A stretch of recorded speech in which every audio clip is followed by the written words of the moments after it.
তাই বলছেন আমরা সবাই যেই দোষে দুষ্ট, আমরা সবাই একটা দোষে জন্মগ্রহণ করি।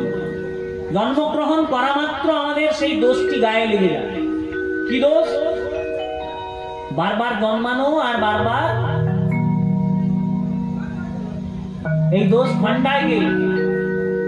দেখুন, আজ আমি আছি, কাল নাও থাকতে, বা আজ আছি 5 বছর পর, 10 বছর পর বা 100 বছর পর যেতে আমাদেরকে,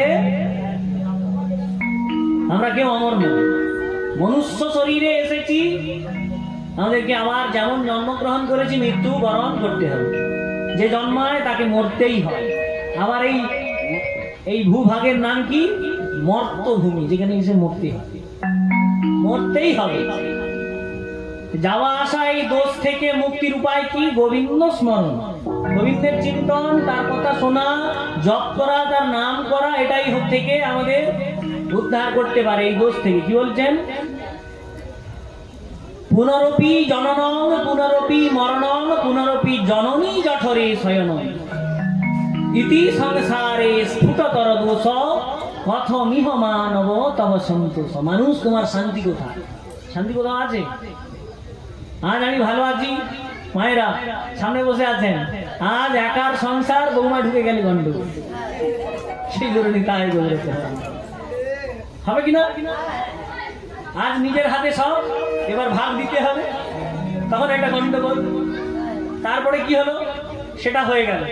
এবার নাতি হয় না কেন, নাতনি হয় না কেন, এই একটা গন্ডগোল। নাতনি হলে নাতি কেন হলো না, নাতি হলে নাতনি কেন হলো না, সবসময় লেগেই আছে গন্ডগোল। তাহলে শান্তি কোথায়? কেউ বলে শান্তি শ্মশানে, শ্মশানে গিয়েও শান্তি নেই। শ্মশানে যাওয়ার পর, ওই মরে যাওয়ার পর যদি ভূত হয়ে যায়, তাহলে সেই তো আমাকে ঘুরতে হবে এখানে ওখানে। ওই ভূত ধরে নিয়েছে কার ঘরে, ওই ভূত দেখতে সবাই ছুটে হবে। তাহলে শান্তি, পরম শান্তি কোথায়? সেই গোবিন্দের সঙ্গে যদি মিলন হতে পারে, মাঝে আমাদের শান্তি। মিলন করাবে কে? মিলন করাবে চৈতন্য, মিলন করাবে চৈতন্যের দেওয়া নাম।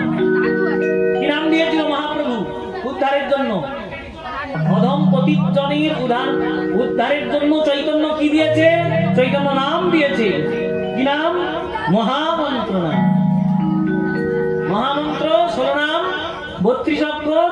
সেই নাম কি? আমরা আসুন সবাই উচ্চস্বরে বলি, হরে কৃষ্ণ কৃষ্ণ কৃষ্ণ হরে হরে, হরে রাম রাম রাম হরে হরে। তাহলে আমাদের উদ্ধার করবে কে? এই নাম চৈতন্য। তার অবতার লীলা সাঙ্গ করে চলে গিয়েছেন, কিন্তু যেটি দিয়ে গিয়েছেন সেটি নিত্য নিরন্তর, নিত্য আছে, ছিল, থাকবে। নামের কোনোদিন হয়